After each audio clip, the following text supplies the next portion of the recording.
Welcome to the First Move Podcast, a space discussing the pivotal decisions behind success, relationships, and reinvention. I am your host, Mr. KOA. Let's make some moves. So I wanted to actually do a quick test run podcast. It's not really a test run because it's going to be a real episode, but I want to do it by myself. I have no guests, obviously, but I want to give you guys an idea of the run of show and how I'm going to actually put this together. I'm really excited to start this journey with you guys. You guys have seen me build this podcast studio from scratch. This was my office before. It's still my office. I have stuff on that side. But yeah, I turned my whole right side of my office into this beautiful podcast studio I'm really, really proud of.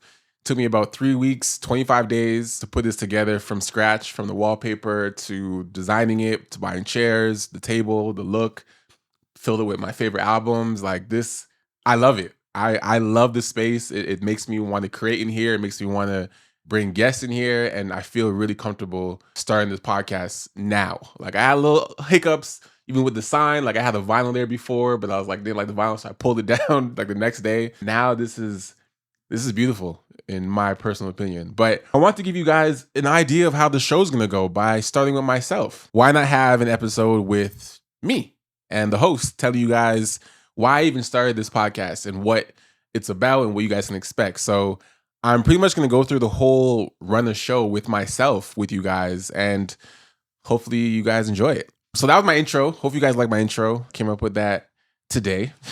But something short, quick, simple, and just wanted to get you guys right into the show without too much blah, blah, So obviously I have no guests, so I'll introduce myself. You guys don't know who I am. My name is Ryan. I go by Mr. KOA online and socially.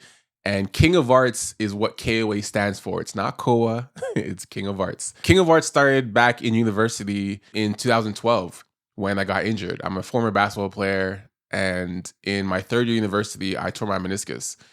And that kind of changed everything for me. My whole life, I wanted to be a basketball player. I wanted to go pro, either in Europe or the NBA. And that was my focus. I wanted to be an athlete. I wanted to play basketball for a living. That's what I love. That was my passion. And I got a scholarship for both football and basketball in Canada.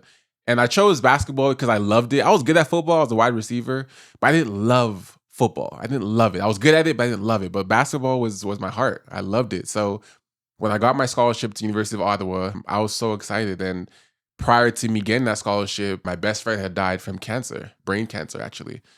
He had 3 tumors, and it was tough. It was the summer right before I left in 2008. That was tough. That was my first time losing somebody close to me, and it really affected me. I didn't really know how to handle death that close to me, and it was a best friend of mine growing up. Like I've known him since we were 5, 6 years old, and it was so rapid. He basically was diagnosed and died within the span of like 4 months. And right before he died, literally the summer before he died, I had to leave for training camp for school. Yeah, that hit me. I remember telling him I got my scholarship. He was proud of me, and I was proud of myself. And when I got to training camp in my first year at Ottawa, I was a wreck. I was that guy that they recruited was not the guy that showed up. I was mentally not there. I was messing up, and it just took me a little bit of time to just kind of process the death of my best friend. So fast forward from that, I had a great first season. I made the all-rookie team, and I was doing great. I loved it. I loved the school. I loved the city. Maybe not the city.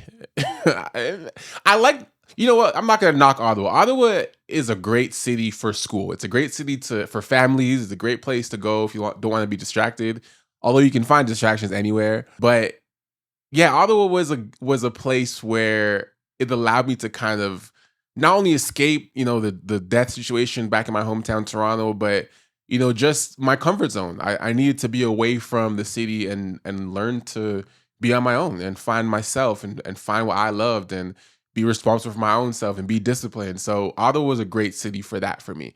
And I excelled. I went to the business program. So I have my Bachelor of Commerce now in management.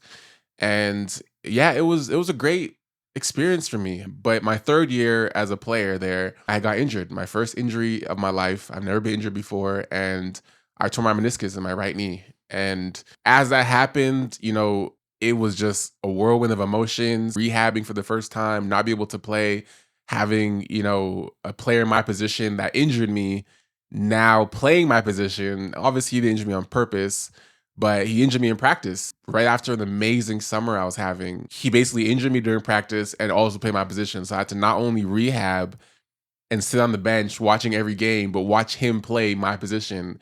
And that was frustrating. It was very frustrating. And at the end of that, to cap it all off, the new coach that had come to our program cut me while I was rehabbing going into my fourth year. So I never played my fourth year. So from the death in my first year to getting injured in my third year to getting cut, there was a lot of moments for me that really, really affected me, like mentally. I think I went through somewhat of a depression, not gonna lie. There was a moment where I just, I didn't know how to feel. I didn't know what to think. I didn't really talk to anybody.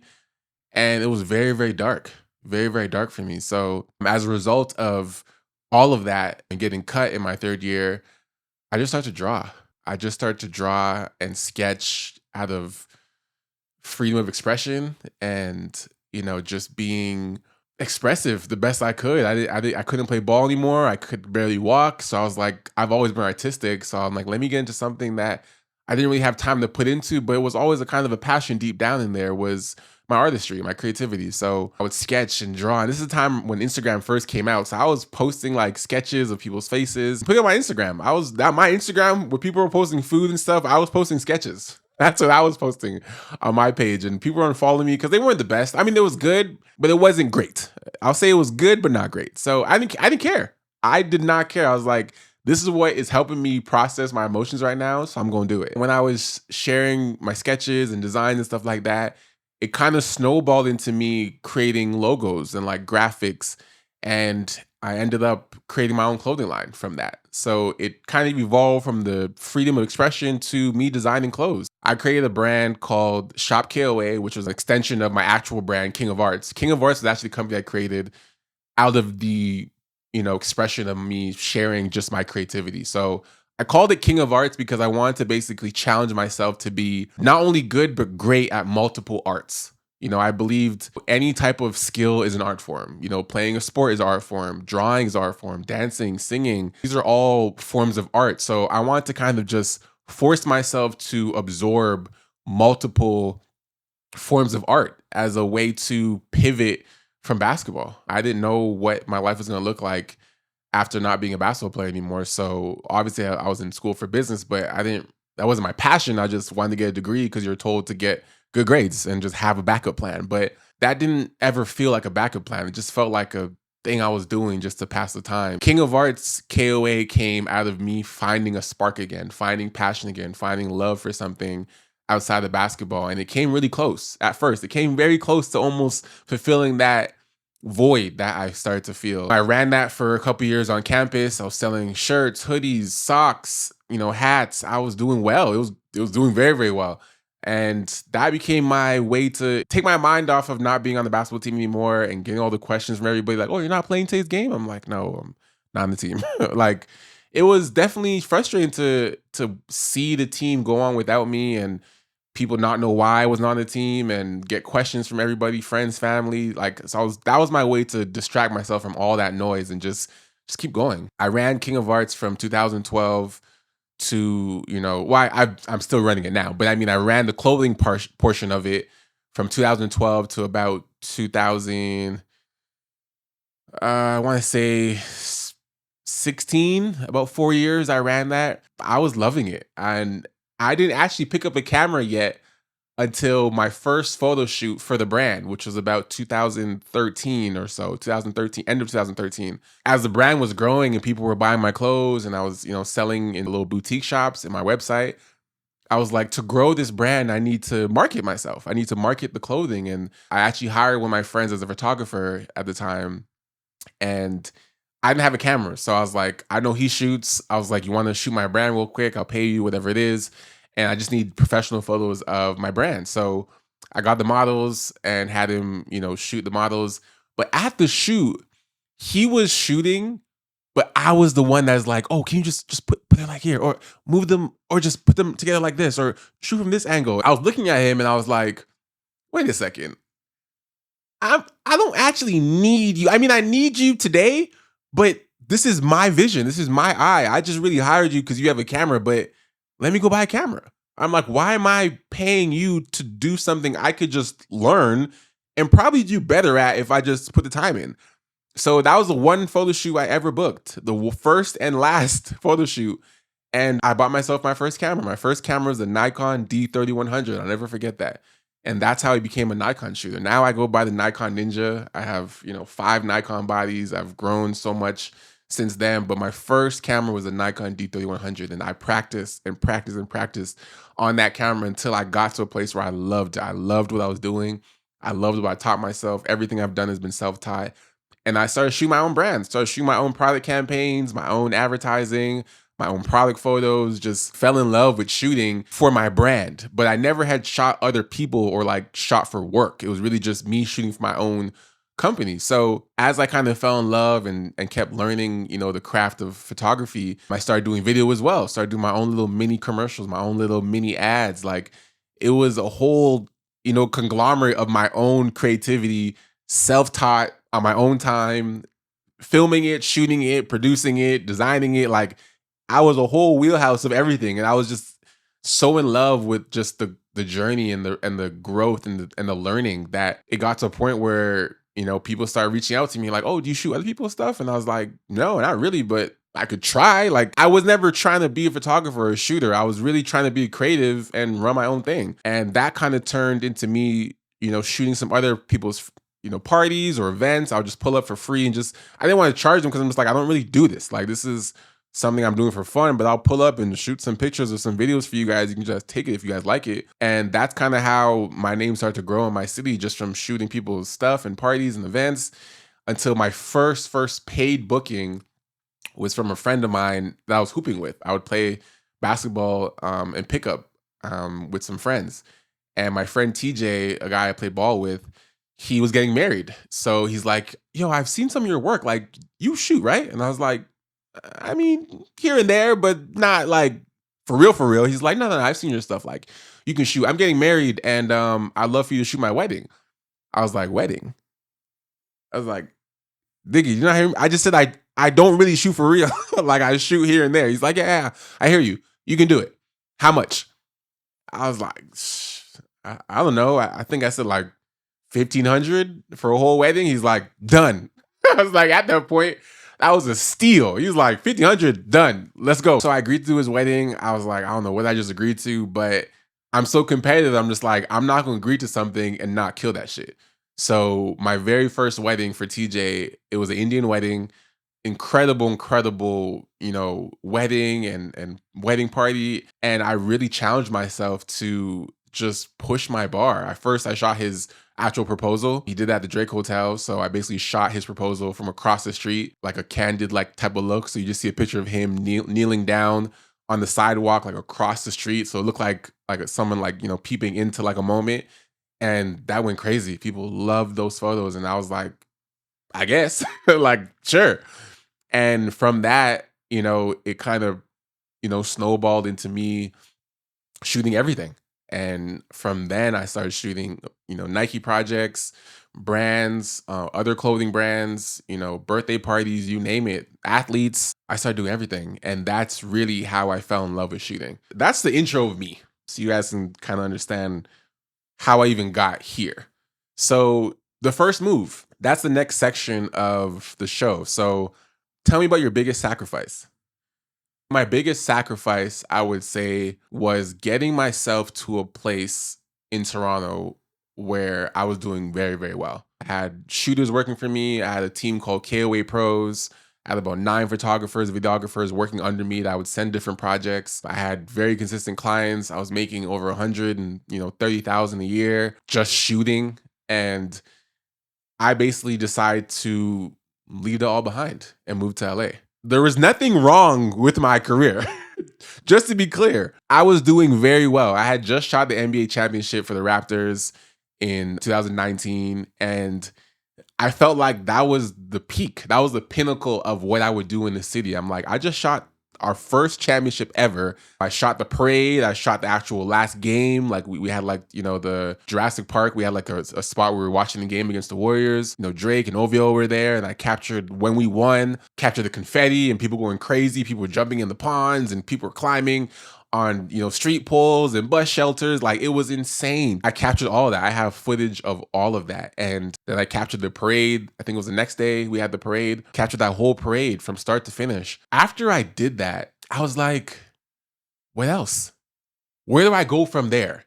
Where do I go from the NBA championship in Toronto? We're not going to win another one because Kawhi left right after that. We weren't winning another championship. That's not going to happen, realistically. I was like, what is a bigger moment than that? And I just captured all of it. Like, I felt like that moment kind of solidified in my personal life the end of my ascent in the city. I felt like that was the biggest thing I could do in Toronto where I would feel fulfilled. And I did it. So I was like, where do I go from here? What else is there to do here? Like, I keep shooting the same things I've already done. I've already shot for Nike. I've already shot for these people, these brands, and now I shot for the Raptors championship. What else is there? That's what kind of, sparked me to explore moving for the first time. I've always wanted to move, but I wasn't really going. People say like, oh, I can't wait to get out of here and move somewhere else, move to New York or LA. Like, great, but it's just chatter. Until you make real steps, it's just talking.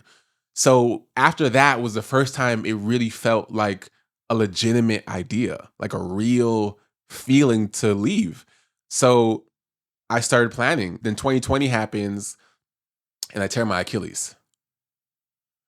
COVID hits, obviously, and we go through COVID and we're all stuck at home for months. And I was playing pickup, almost consistently before COVID happened, but then everything gets shut down. So I'm home. We're just home, just sitting, just dormant. I'm not really working out. I don't really work out that much. So I'm really just sitting there, chilling for months. And we start slowly opening up again. And my boy Warren invites me to play pickup one day on a Saturday. And I was like, yeah, let's go. I'll pull up. And we play a couple runs. Like I'm feeling good. Like, maybe 2 or 3 games we played. So like my body feels good. I'm like, all right, cool. Like I feel okay. And I think it might have been the 3rd or 4th game. I just went for a rebound. A simple rebound, nothing too crazy, something I've done a million times. I jump up to get the rebound and boom, my Achilles just pops right there on the pavement. And I was like, what? I was like, there's no way my Achilles just popped. And the thing is, I've never torn my Achilles before, so I've just heard stories of it. They say you hear a pop, you feel like a hit in the back of your leg. Yeah, nigga, all of that. I felt like someone took a bat to the back of my left calf, like whipped a bat at my leg, and I just immediately collapsed. And you can hear it internally. You can hear like the pop in your body. It's pretty messed up. That put me out for 9 months again. So now that's my second injury of my life. Years later, I'm 30 at this point, so I'm not a kid anymore. I'm in my career at this point, and now I can't work. I'm like, what do you mean I can't work? I can't walk. I can't do anything. I'm in crutches. I'm like, what am I doing in crutches at 30? Why am I in crutches? Like, so that put me in another dark place in my life where I was just, thinking of, what's next for me. And what's next for me is another rehab. I was like, bro, and it's COVID. So it's like, at least during COVID, it kind of worked out because like there wasn't a lot going on. So, I lost out on a lot of money, but the most things got shut down shortly after that again anyways. So I didn't feel like I was losing too much. So I was able to really focus on my recovery. So I actually did a full natural rehab. I did not do surgery on my Achilles. Shout out to my physiotherapist, Giovanna. She was actually my therapist from Ottawa as well. We've stayed in contact over the years. So she helped me with my knee and then also helped me with my Achilles. So I just felt comfortable with her, helping me with that. There's a whole nother story of me tearing it again. I'm not even gonna get into that, but basically I tore it twice. I was working with someone else first as my therapist, and they just told me some wrong shit to do. So I ended up tearing my Achilles a second time, 3 months after my first time. So then after my second tear, I went to Giovanna and she got me right. That's just a whole nother story I'm not even getting into because that just pissed me off. But fast forward to after that rehab, I'm feeling better again. I'm walking again and I start traveling again. I've been to LA a couple of times at this point, but never long enough. Like you can't really go to a city and know if you want to move there until you're there for like a significant amount of time. Every time I'm in LA, my spirit's up, my emotions are up, my mood is up. I'm like, there's something about LA that just has me. I'm like, I need to move. I need to move there. That's where I need to go. I decide to, you know, check it out and go there for a longer period of time. So I decided I was gonna go to LA for a couple weeks. That was what I thought I'd go for. I ended up staying for about a month or so. And I was staying at my friend Kyler's place, and he basically was just letting me kind of stay there and just figure things out. Like I was going out, I was networking, I was meeting people, and just kind of seeing how life was like being there. Like a week is not enough, 2 weeks not enough. I was like a month and a bit. Like I get to really see like buying groceries here, like what it's like renting a car and moving around and like meeting people at the club or going to an event. Like I was really trying to engulf myself in the city for real. And it felt right. I was like, this is where I need to be. Every time I was here, something happened. And when I would go back to Toronto, I would get a call and be like, oh, you in LA still? I'm like, nah, I'm back in Toronto. Next time, next time. There's no next time. I was like, when someone says next time, that's it. There's no next time. And I realized I'm like, I have to be here. LA moves so fast. It's not a city you can bounce back and forth between. Like you need to really be here for the opportunities. And I really decided like for me to get to the place I want to get to, I need to move here. Now, just because I wanted to move to LA doesn't mean it's just gonna happen like that. There's actual steps you have to take to make a move from Canada to US. And you can't just come here unless you want to get banned. Because if you come here illegally and you stay or overstay your welcome, they will ban you. They do not give a shit about that stuff. So I told myself, I'm like, if I'm gonna do this for real, I want to do this properly. So I looked into getting a lawyer, immigration lawyers, and I was like, what's the process? Like, how do I do this? Like, I really want, and it's not something you do overnight. So if you decide to move, that's something you're planning for the next year or so, year and a half. So you have to start the process now. So once I decided, I'm just like, yeah, I'm doing this. I was like, let me start now. What's the process? So once I found the right lawyers that, I found knew what they're talking about, and I told them my situation and what I wanted to do, they basically said, yeah, we can help you based on what you've done so far, the clients you have, the type of work you've done. We can get you a visa. It's just gonna cost you.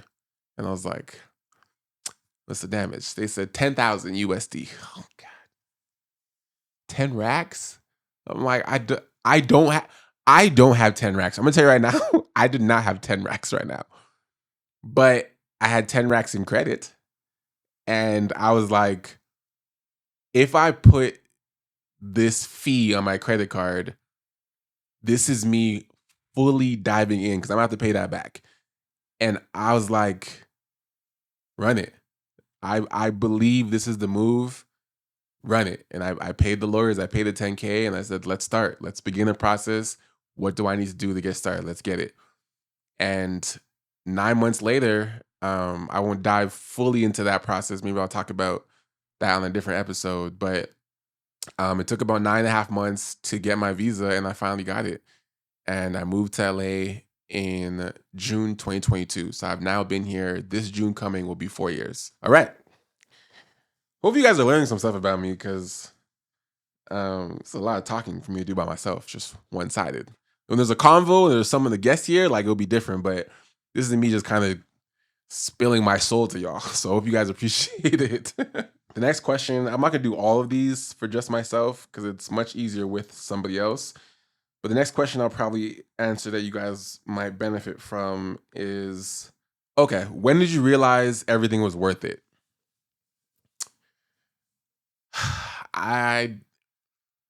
When I first signed my biggest contract ever with New Balance, I said, oh yeah. I said, oh yeah, this was the decision for sure. For sure. When I signed that contract with New Balance for that project, I think I invoiced it for 21,000 or like 19.5 or something like that. 19.5, 21, something up there. That's the most I've ever invoiced in my life. USD, 19 grand or 21 grand USD to work on the BTS for the New Balance project. I think it was like a 3-week project, maybe 7 days of shooting days and like a few travel days in between. We had to shoot Coco Golf in Miami. We shot Sydney McLaughlin here in LA. We flew to Philly to shoot Tyrese Maxey. We went to San Diego to shoot, I think her name's Cam. We did Sohei Otani also here in LA. And we went to Denver as well to shoot, why am I missing his name? We went to Denver to shoot, what's his name? What's the guy's name in Denver? He's Canadian too. I'm tripping. Jamal Murray. God, what's wrong with me? Yeah, so Jamal Murray in Denver. So it was a really, really dope project for me. I was responsible for all BTS for the whole project. So my goal is a commercial shoot. If you guys were watching the NBA playoffs, I think last year or the year before, I think the year before, it was an ad that New Balance is running like throughout the whole playoffs. It was actually very, very dope. Basically, we shoot each of these players in, custom set designs for their sport. So for Coco, there's a set design for tennis. For Sydney, we did a whole track, build out. For Jamal Murray and Tyrese Maxey, we did, a whole basketball build. For Sohei, we did baseball, of course. And Cam, I can't remember her name. I'm sorry, I'm butchering it. But for Cam, we did basketball as well. She's a basketball player. So my goal was to basically kind of break the ice in between the actual commercial shoot. Like, if you guys are on set before, you know how sets work.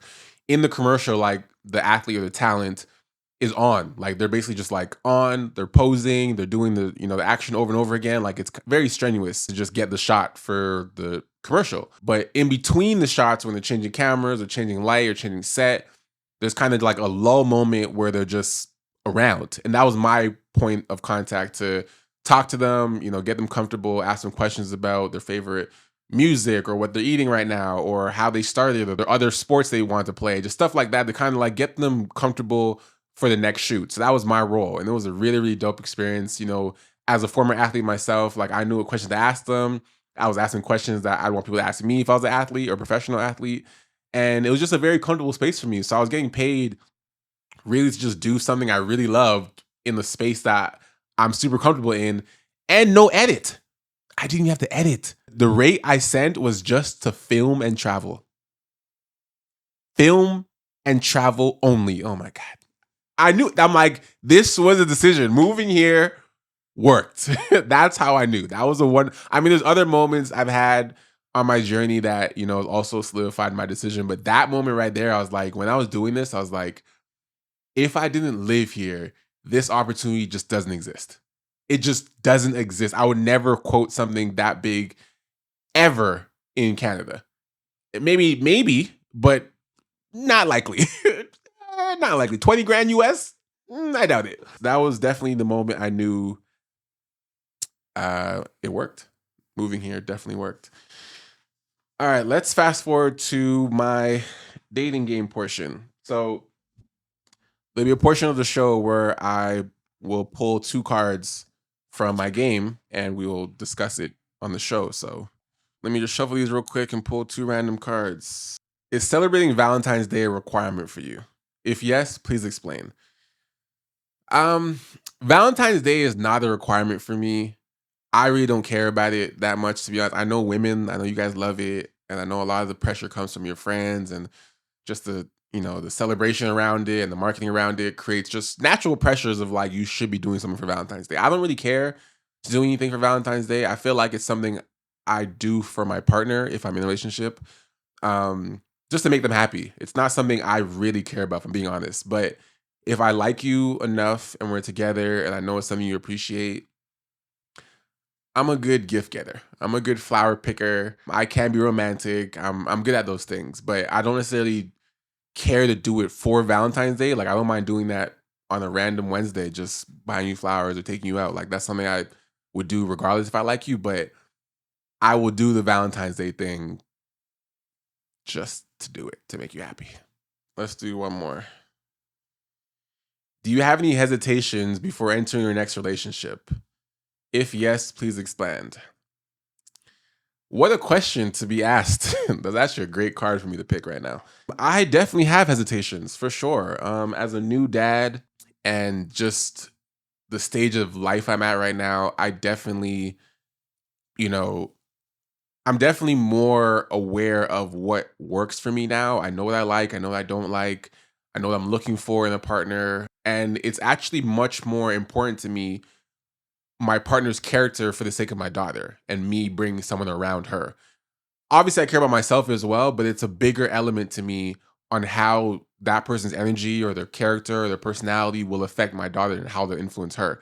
That's what I care about more. So when I'm picking somebody or going on dates and stuff, I'm really aware of how they operate, you know, and their character and their kindness and just their thoughtfulness. I pay attention to those things way more than I used to for the sake of benefiting my daughter. So I'm definitely more hesitant now and way more picky, way more selective with who I'm dating, where I'm spending my time, where I'm giving my energy to, especially while I'm building what I'm building for myself and for my family. It's I'm not just talking to anybody. Like even having conversation, exchanging conversation, texting or calling or going on dates, like that consumes energy. It consumes time. And I really have to feel like someone is worth that time to build with while I'm building what I'm building for myself and for my daughter. So I guess my biggest hesitations is just finding the right fit for me. Obviously, looks are important, stuff like that. I've never dated ugly girls, so that's just standard. You have to be attractive. I have to be attracted to you. That's just standard. That's a baseline. But deeper than the physical, just how you carry yourself. Your ambition, your temperament, your kindness. Like I said earlier, how you handle conflict. Huge, huge. How you handle conflict and how you handle, just not getting your way.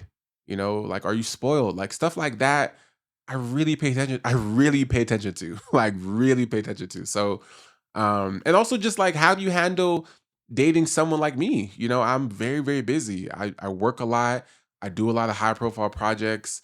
I don't have the most free time, especially as a father now. Like, is that something you understand? Meeting someone who understands me is going to be probably one of the hardest parts of me getting into another relationship at this point. So those are probably my main hesitations or my main, things I'm looking for when I'm thinking about, even dating again. So yeah. All right. Where are we at now? Oh, the First Move Pod album wall. So this wall, as you guys can see, these are all these albums at some point have, impacted me in some way. These are some of my favorite albums. I'm probably missing a couple, but for the most part, these are the ones. Like these are probably some of my favorite albums out there that I've played over and over and over again. For different reasons, for different songs. Some albums have only maybe one or two songs that just have me in a chokehold. Like I'm just locked in for some, songs for certain albums. They just kind of left an imprint in my life. So which album on this wall speaks to me the most right now? Probably My Dark Twisted Fantasy right now, because currently, if you guys not, don't follow me, I recently went to Kanye's Bully concert and mind blowing. That show, incredible, incredible, incredible, incredible show. The music arrangement, the set design, the world and different planets, everything was perfect for that show. That show was incredible. Out of recency, that album speaks to me the most because I just went to the show and he played, tracks from the album. So that's definitely, I mean, all these albums, of course, are my favorites, but that one right now I feel like is still close to my heart because I just went to that Bully concert. If you guys haven't seen, I did a Bully recap of the concert. I think it's at like 90K right now. People are sharing it and stuff. So I just shot the whole concert on my Osmo Pocket 3. I've never used that camera for anything yet, and I recently just purchased it. And I was like, I'm gonna get my own ticket. I'm gonna go to the show by myself. I'm gonna go on the floor, and I wanted to experience a concert from the floor. Like I've been to a Kanye concert before. I went to a Life of Pablo concert, but I never experienced a Kanye concert from the mosh pit, from the ground, from the trenches. I needed to experience that at least once. So I paid for my own ticket. I paid for myself and got there and went there by myself, and just had the experience of a lifetime, honestly, at that show, and was able to share, my vantage point from the trenches with you guys. So the Bully video is doing very well on my page, and also posted the BTS video of how I kind of arranged, that video and put it together. So if you don't follow me on Instagram, you can follow me on Mr. KOA, and you can check the video out. So, and I think that brings us to a close. Pretty much the outro. I'll answer one question from the outro, just so this doesn't go on forever. Again, this is different, just doing by myself. So I'm gonna give you guys just just give you guys kind of like a brief demo of how I'm going to kind of run this show, and hope you guys enjoy the process, because once I do this with a guest, it's going to really open up some really dope conversations, and just some great episodes for you guys. So I want to kind of just run through on myself and share some stuff about me if you guys don't know who I am yet. Even if you do, you might not even know some of these stories. So let's pull, what question can we use as an outro? What is your superpower, and where do you get your confidence from? I would say my superpower is my resilience. I think I am probably the most resilient person that I know personally, and that most people know. There's very little that will stop me from doing anything. No matter what the circumstance, no matter what the challenge, no matter what setback, I will not stop.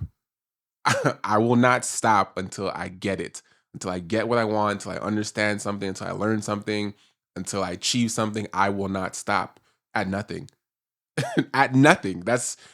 I've been like that my whole life. I've been like that as an athlete. I just refuse to lose. And of course, you're going to lose, but if I lose, I refuse to stop until I win. That is my superpower. I will not stop. I will not stop. And that has brought me so much success in my life and so many experiences, because I have that trait. So that is truly my superpower. I refuse to stop. And where did I get my confidence from?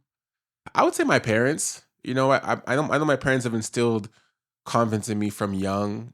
My dad would show up to all my games, for all my sports. He was always there in the crowd, tell me I'm the best player, you're the best one here, go kill him, go kill him. So my dad has literally been a big part of that for the sports side for sure. And just from a personality side, my mom as well, she's big on telling me I could do anything I want. Anything you want, go get it. When I quit my job for the first time, she said, go kill it, go get it. Whatever you want, go get it. Like, so having two parents like that, plus my own personal experiences and, being good at most things I try, I'm kind of good at everything. Like, I've had the luxury of anything I try, I'm either good at it immediately or I pick it up almost instantly. So that kind of builds confidence as well, where it's like, I know that if I try something, it'll work. Like, once you do that a few times, 10 times, 20 times, after a while, you're like, I could do anything. If I don't know how to do it now, I will learn how to do it and then I'll be the best at it. Like, I've genuinely believed that. So nothing feels unattainable. It just feels that I can't have it right now. But at some point I will. So yeah, I'll say that's my answer for that. And yeah, I think we'll wrap. Actually, how about this? One last one. Share a quote or a mantra that has stuck with you. Um, I'm not sure where I got this from, but pretty much do everything you want to do, because the time's gonna pass regardless. And the time will either pass and you've done something or you've done nothing. But either way, like, next year's gonna come, next summer, like summer's coming right now, next summer's gonna come. And by next summer, you will either be doing the exact same thing, or if you tried some shit this year, you've actually had something to show for it. But either way, the time's gonna pass. So what you do with that time is entirely up to you. Anything I think of doing, I'm never scared. I'm never scared to try, because I'm like, either way, the time's gonna pass. So either the time passes and you've done something to show for it, or you have nothing to show for it other than, I wish I would have done that. And that ain't gonna be me ever. Thank you for tuning in to the First Move podcast. I hope you guys took something valuable from this episode, and I have so many more episodes coming, and ideas for guests, and just plans for this podcast to kind of grow into something, beautiful. And I just hope to have you guys part of this journey with me. This is an idea in my head that I've literally built and brought to fruition, and I'm just so excited to kind of have you guys, part of this and experiencing this with me. And this is episode 1 or episode 0 for now. I couldn't be happier. I'm very elated even just making this episode for you guys. Yeah, I'm just very, very happy and excited to see, to know what this is going to become, because I know in my head this is going to be something that really, really changes everything for me. It's another moment. I always know, I get a feeling. Like when I created the first day game, I had a feeling. I was like, this is gonna work. I just knew it. I started designing the game, designed the box, designed the questions, created it, and it started selling. And I was like, perfect. I knew it was gonna work. I knew it was gonna work. When I moved to LA, I'm like, I have to move here. This is the feeling in my heart, the feeling in my gut. I need to do it. And it worked. The podcast, the same thing. I was like, I need to make a podcast again. I already podcast before. If you guys, have followed me for a while, I had a podcast prior to this called We Need to Talk with one of my close friends, more. And we ran that for 4 years. And it really ended because I moved to LA, but it was doing so well. Like I loved having a podcast and having a place to come and talk about my experiences and, stresses and love life and entrepreneurship, whatever. I loved having a safe space to kind of, you know, be a therapeutic, place to talk about whatever. So I wanted to come back to this and create something again where I could do this again. And it's been on my heart for years, 4 years to be exact.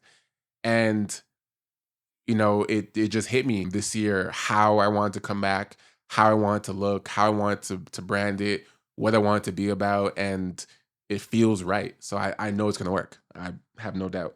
Here's my outro. Tell me what you guys think about this.